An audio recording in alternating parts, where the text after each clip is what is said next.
My name is Ashley Honsberger. I'm the Executive Director for Poultry Industry Council, and I'm pleased to be co-hosting this with our partners at OMAFRA through a grant that we received from them to continue to provide these updates on Tuesdays throughout the month of May. I just wanted to take a moment to say thank you to everyone for joining sincerely, because it really is important to us that we have created a strong platform to get good information out there. And this was just a little snippet from last week. You can see we've got folks logging in from all across the country. Sometimes we have folks in the States, we have people in the North, people in the Maritimes, Atlantic Canada. Yeah, so thank you very much. And again, feel free to help us amplify and share the recordings, share the links to the information, and get the word out there, because this thing is not over just yet, unfortunately.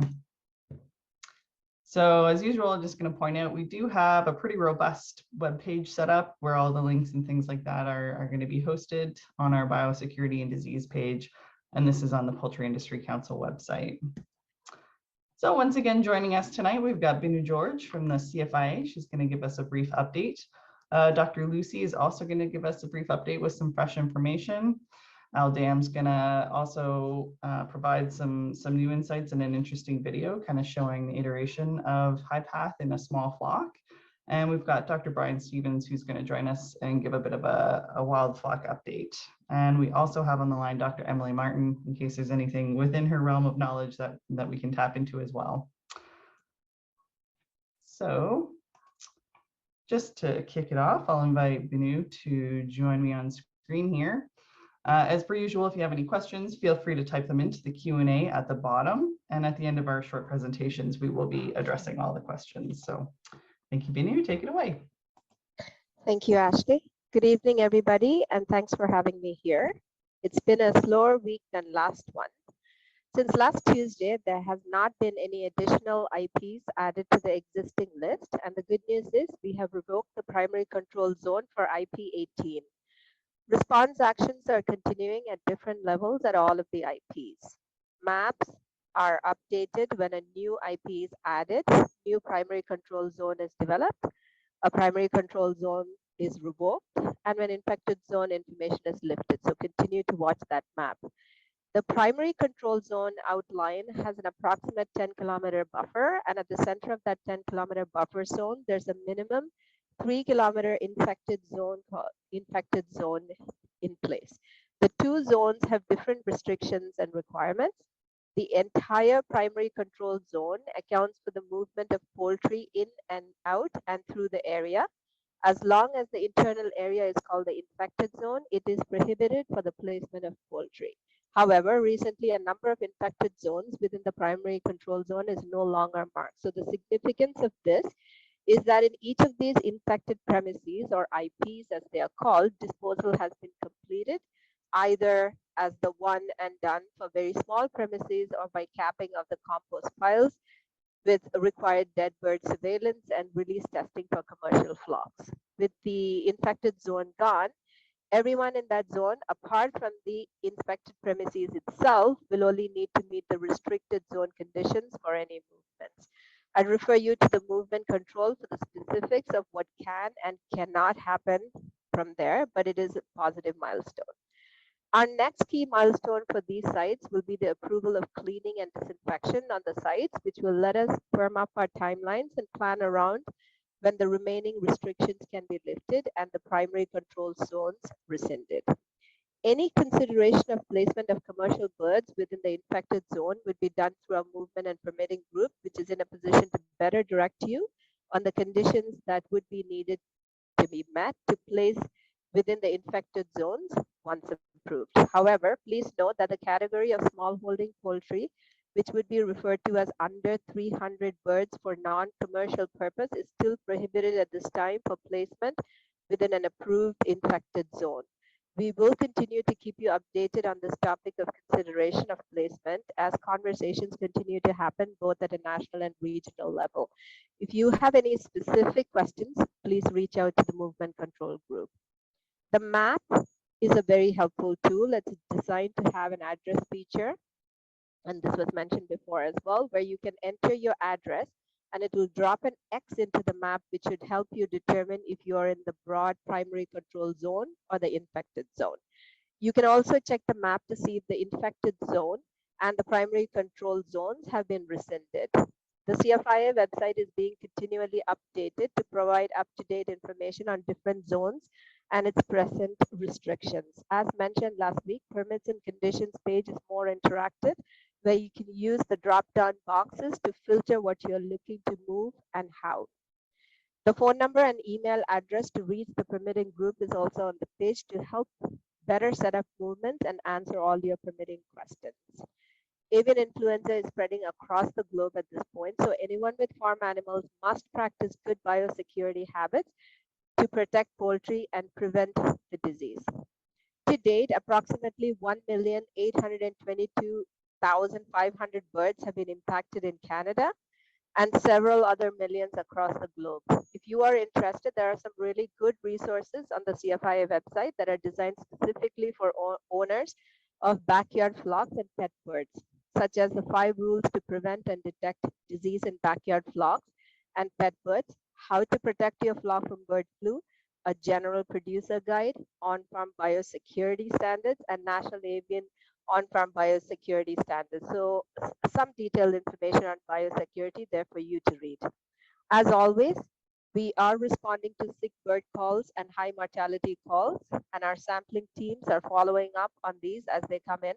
And if applicable, the website is updated with pertinent information. If you have any questions surrounding the movement of live birds, I encourage you to reach out to the number or email on our website to get your answers on permits. So thank you for your time and patience as we navigate through the situation. Thank you. Thank you very much. So now we'll have Dr. Luci come on to give us your update. So I'm going to jump directly with the numbers and the maps. The first slide is about Food and Agriculture Organization of the United Nations is publishing monthly the global avian influenza outbreaks. The 2 maps are to compare the global distribution of avian influenza virus detection with zoonotic potential from March to April this year. Clusters of positive cases are mostly in China, Mid and South Africa, Europe, and now in North America. The maps are between 2 months apart. The same organization is reporting the events by subtype and regions. The 2 slides are to compare the numbers between February and April. The predominant strain identified this season is H5N1, and the most affected region is Europe, followed by North America and Africa. You can see between the 3 months period, there is an increase of about 2,000 cases globally, and between the continents, Europe is being increased with almost 700 cases in just 3 months. The United States Geological Survey has created an interactive map of distribution data that includes laboratory confirmed cases of high pathogenic influenza viruses reported by US Department of Agriculture, Canadian Food Inspection Agency, and World Organization of Animal Health. The 2 slices at almost 1 month apart and the disease events marked by dots. The red dots are representing the commercial poultry outbreaks. The yellow, the non-poultry, means the small flocks, and the green are the wild birds. As you can see, the numbers are increasing exponentially in the past month, and it is related with the spring seasonal migration. As far as numbers, outbreaks in the United States in the past 3 months, they reached up to 318 confirmed flocks. Located in 34 states, and among this, about 178 events involve commercial poultry and 140 small flock affecting over 37.8 million birds. This map displays the states affected by avian influenza with the highest number of flocks in states that you can see them near Canadian border.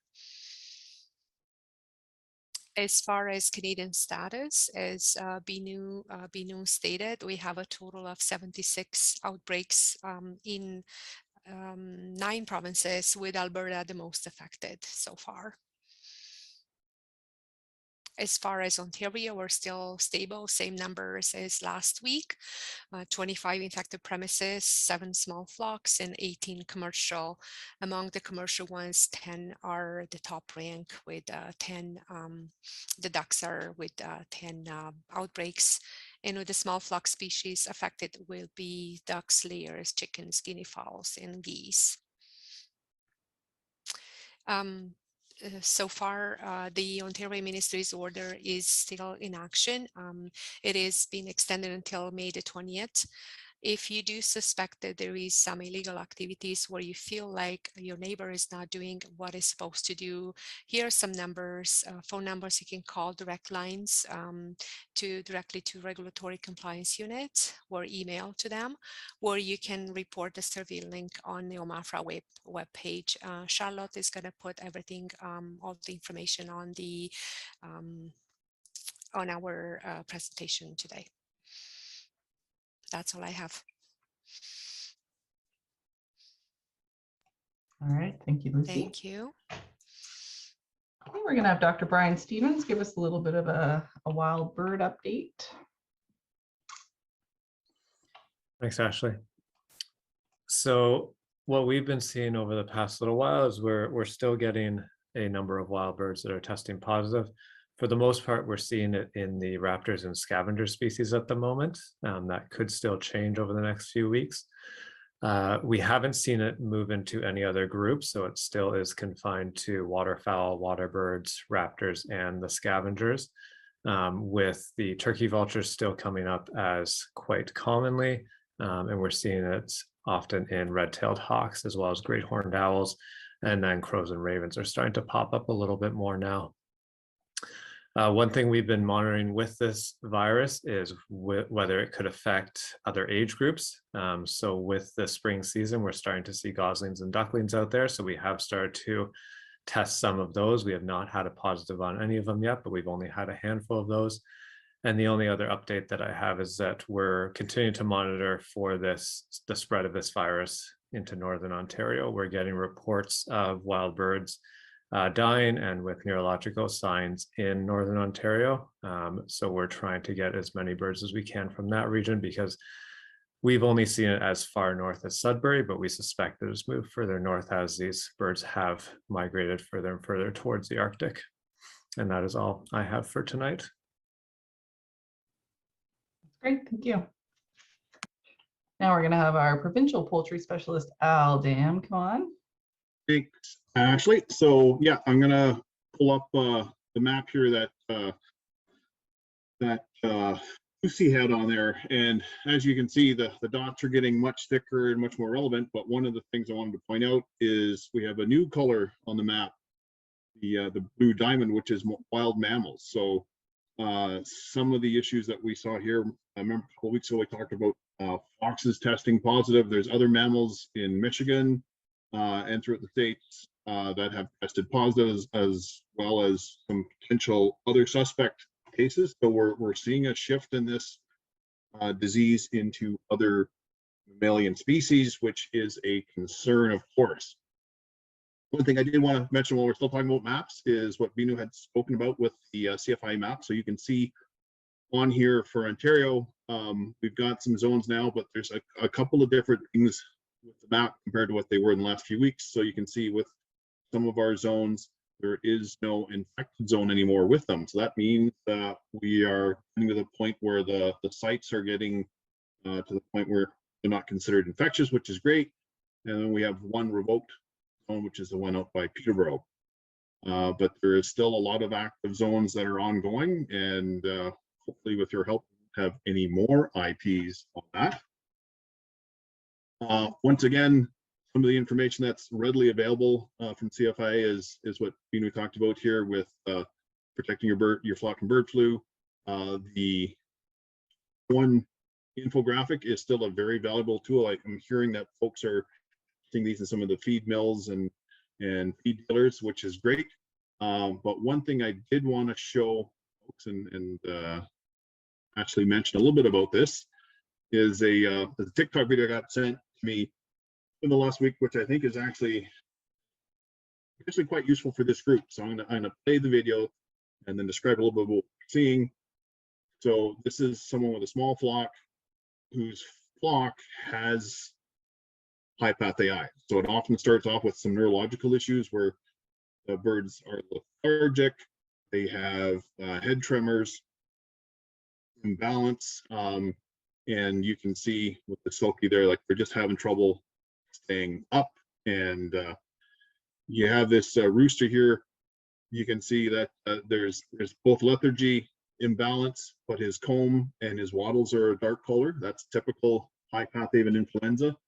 Unfortunately, I'm thinking for all these birds are probably dead now because they've been dispatched. But you can see that the kind of tremors that would be seeing in your birds if they end up with high PathAI. So it is very disturbing. I will grant you that, but it'll give you a bit of an idea of what we potentially could be seeing in your flock. If you're seeing stuff like this, please call the surveillance number that is listed on the PIC website.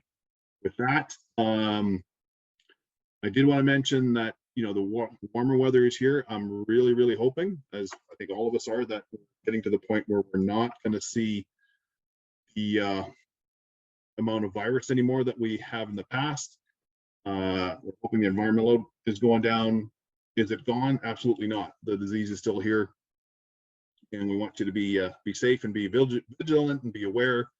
The fact that it's jumped into some other species like the scavengers means that once again, managing your dead stock is important, not just your poultry dead stock, but anything you have on the farm, because you could be bringing those scavengers like the foxes, the crows, the corvids, the turkey vultures to your farm, potentially bringing disease to them, or you could be bringing disease to the birds. If your birds are dying and you're feeding them out to the scavengers, you could be passing disease on to the wildlife or to your neighbors. So with that, I think that's my rant for today. Ashley, I'll pass it back to you to stop my share. That's all you got? I could go on, but it's a pretty gentle rant as far as rants go. Yes. Well, I'm hoping that we're on the downward slide here, or maybe we're coming out of the ditch. I don't know what alism I should use tonight. I don't know. We're seeing the clouds clear a little bit, which is great. So we have a couple questions. Anyone else have some questions? Feel free to pop them into that Q&A down at the bottom. Someone did message us earlier today though, and it's about the minister's order. So if the order is lifted that we can race our birds on May 20th, do we have to drive around the zones that are still protected, or how does all that work? That's both us and a CFI question. Yes, and then before Binu is going to answer the question, just reminding you that CFI is the lead to deal with infected premises, and then the minister's order is for the whole Ontario to protect the small flock spread. So, but yeah, but I guess if we assume, so yeah, the minister's order goes to the 20th. If it's not extended, if it's rescinded, yeah, the commingling technically be allowed. That doesn't mean the disease is gone. You should still be practicing. But I think if Binu is available, we should actually ask about permitting or what's allowed to drive through the zone. I think that's the question. Yeah. Right? Yes. Sorry, she was typing an answer to a question, I think. So you're just on mute. Sorry, yeah. There you go. What was the question again? Could you please repeat? So the question is, once folks are able to start doing the bird racing again as of May 20th, do they have to drive around the current zones that are in place, or how might they travel around with birds?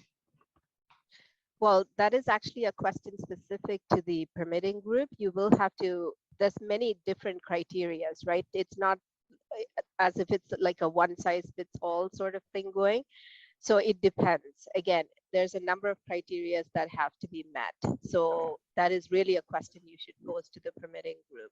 But yes, if you do need to go to the via the primary control zones, which has not been rescinded, then absolutely you absolutely must call them to know how. Okay, thank you. So we have a goose question. So there's someone who's just noted in the Trent Severn area that there's a reduction in Canada geese with very few families with goslings. Are there any statistics showing whether or not the numbers of geese and goslings are down this year? So I'll answer that as best I can. This is probably a question for Chris Sharp at CWS because they're the ones who monitor that sort of thing. I doubt that they have been able to do accurate counts at this point. So I don't know if there's any data to say whether or not the number of geese or goslings are down this year. I know speaking to him a couple of weeks ago, he had mentioned that there did appear to be some sort of delay with the geese this year with their nesting behavior, whether that was related to the cold weather or whether that was related to avian influenza, it's unclear. I know that he has been visiting nesting sites, so they are still out there, but I don't have any specific information on the numbers that are out there. We know that geese have been affected by this, but the goslings are still out there and hopefully they're coming back, but we'll just have to wait and see what happens with it over the next few weeks. Okay. So we have a question for Dr. Luci. How many weeks did the UK monitor with 0 new cases of AI before lifting the lockdown for free-ranging backyard farms? And is there a number of no new cases before we're able to free range our birds? Is there any So threshold? as I recall, the UK had his last case on the April 26th. And I know their order has been in place since November last year. It's depending on each country how they deal with, but with the new case that outbreak, and then CFIA can confirm about it, is between 2 to 3 months until it ends up the infected zone. It's depending on the size of the flock. It's depending on how fast they're going to go with compost or destruction of the and then clean and disinfection. So I cannot give you a number, but like I said, April 28th was the last case for UK, and it's been 17 days so far. Okay.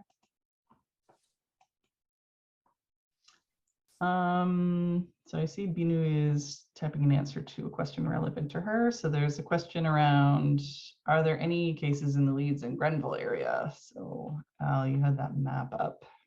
Yeah, nothing up that way from what I could see in the new map.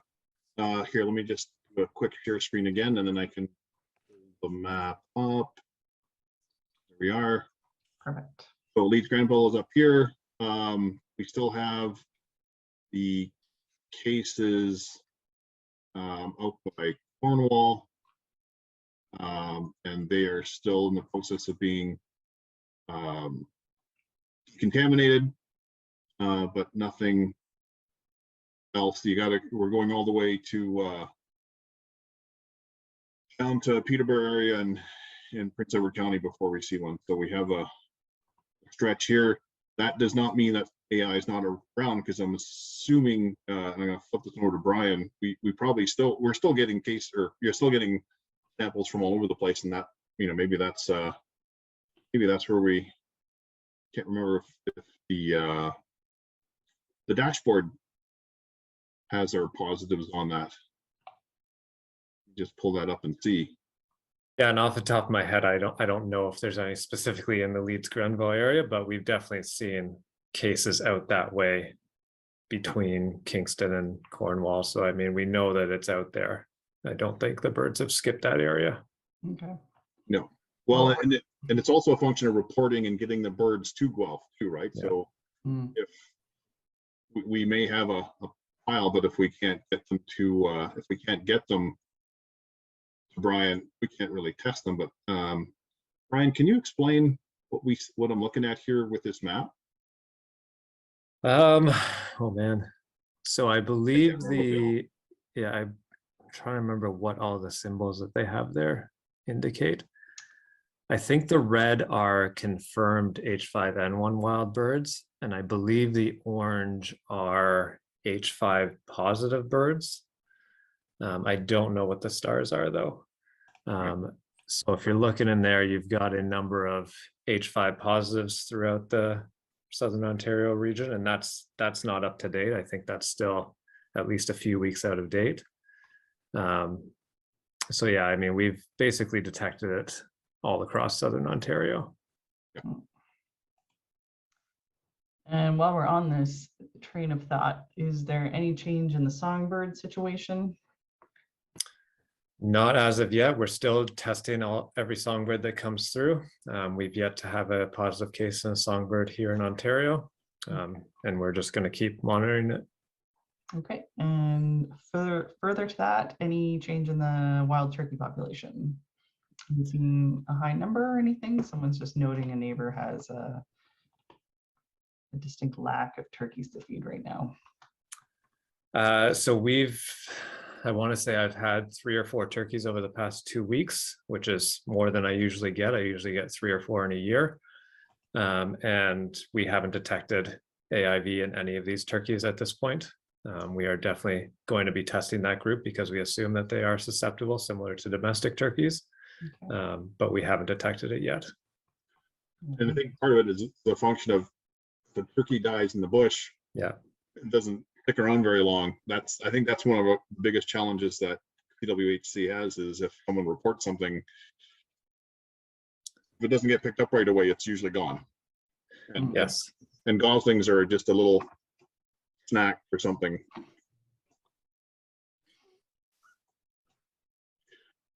Okay, so here's a question about someone adding some RTL hens to their existing flock. Okay, yeah, it's a ready to lay hens. They're asking if a 2-week quarantine period is enough time before mixing the flock. So quarantine for sure depends on what you mean by quarantine, right? So quarantine has to be separate location, separate boots, separate ventilation. So you can't really quarantine them in the same barn unless you have separate ventilation. We're saying 2 to 4 week period. Generally, like, you want to go through 2 incubation periods. On that, we've said those hens coming from a control zone should be, and Luci or Binu may have to help me with this, if they're coming out of a control zone, they have to be tested negative before the movement. Is that correct? But that's for even influenza. So I would still do that proper quarantine. Okay. And Dr. Luci, someone's looking for a miracle here about the vaccine related to HPAI. Any updates there? No, I don't have any updates. Yeah, I know. I wish I could tell you something good, Irene.